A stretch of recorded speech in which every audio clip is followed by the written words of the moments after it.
Alors, pour calculer la droite de régression linéaire avec la méthode des moindres carrés avec la machine à calculer, il faut aller sur TI Matrix Editor, le petit dessin où il y a écrit C1, C2, soit d'ouvrir le fichier courant, soit d'en créer un. Donc moi, si je fais courant, ça va en créer un puisqu'il n'y en a pas par défaut. Je vais l'appeler XYZ par exemple.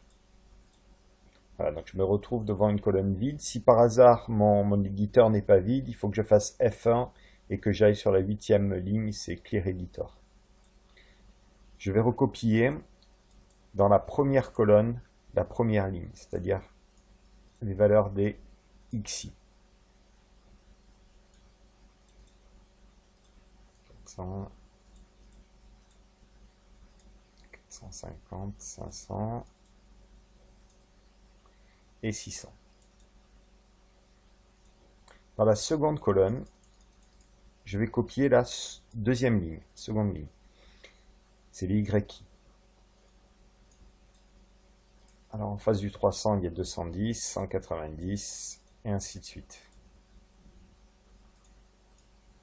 160, 152, 124 et 102.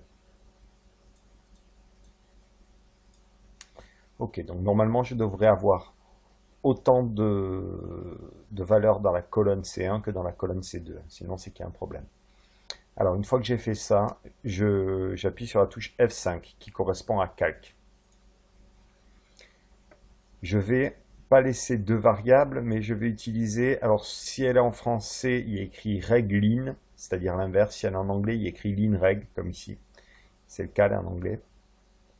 Donc je vais sur line_reg. Attention, juste en dessous de line_reg, il y a ln_reg. C'est pas la même chose du tout, hein. Pour les x, les x, je les ai mis dans la colonne C1, donc je vais marquer C1. Attention, par défaut, la touche alpha est bloquée. Dans les y, je vais mettre C2. Si je retrouve C2. Alors, je peux stocker ma droite de régression linéaire, par exemple, dans Y1. Ça veut dire que quand je vais aller dans Y égale, j'aurai ma droite de régression linéaire stockée. Bon, je vais mettre en l'occurrence oui. Et une fois que j'ai fait ça, je fais entrer.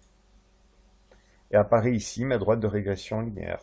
Alors on doit, ici on a ce qu'on appelle le coefficient de corrélation. Il doit être proche soit de -1, soit de 1 si on ne s'est pas trompé et que les points sont sensiblement alignés. Ici par exemple, j'aurai comme droite une droite d'équation y égale, donc le A, on me le donne sur la première ligne. Alors c'est, je n'arrive pas très bien à lire, mais c'est moins 0,36 x plus, donc 315,06. Voilà. Cette méthode des moindres carrés, on ne vous demande pas de savoir la faire autrement qu'à la machine à calculer en ce qui concerne les mathématiques.